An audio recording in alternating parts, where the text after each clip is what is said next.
Sekarang cuma dengan satu jari, semua urusan listrik langsung beres, res. Ini dia, PLN Mobile. Kalau cuma gangguan aja sih, nggak usah panik.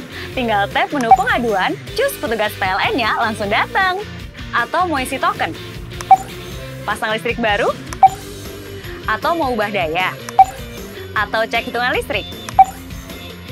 Urusan listrik serahin aja ke PLN Mobile.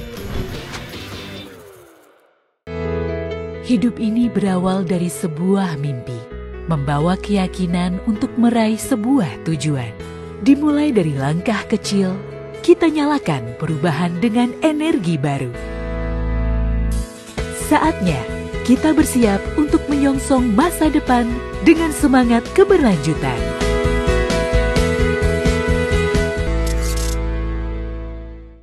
Polrestabes Makassar berhasil menangkap 8 tersangka narkoba, barang bukti 30 kg sabu.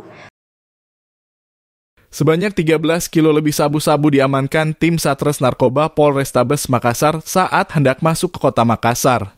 Dalam pengungkapan peredaran gelap narkotika ini, tim Satres Narkoba Polrestabes Makassar mengamankan 6 orang tersangka. Dengan tugas masing-masing, 2 diantaranya berperan sebagai kuda antar provinsi dari wilayah Pulau Jawa. Dan sepasang kekasih menjadi kurir penjemputan barang di lokasi tempat penyimpanan narkotika tersebut. Menurut Kapolrestabes Makassar, Kombes Pol Arya Perdana, peredaran narkotika ini melibatkan jaringan luar negeri. Dan ia melewati jalur-jalur sempit dan jalur tikus.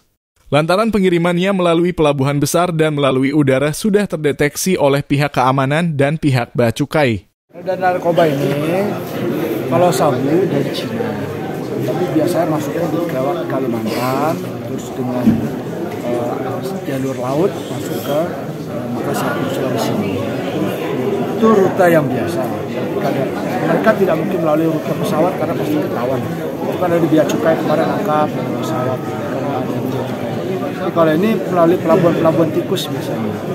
Nah, kalau orang yang digunakan seperti yang kita tahu tadi, ada yang dari Jawa Barat, dari mana itu sesuai dengan petunjuk dari atasannya mereka itu.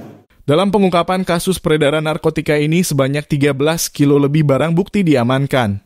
2 orang pengantar sabu dari Pulau Jawa ditembak polisi saat dilakukan penangkapan di salah satu wilayah di kota Makassar. Ilham Syam, Fajar TV melaporkan. Terima kasih telah menonton. Jangan lupa subscribe, like, comment, and share. Saksikan terus informasi terbaru dengan menekan tombol lonceng hanya di channel Fajar TV.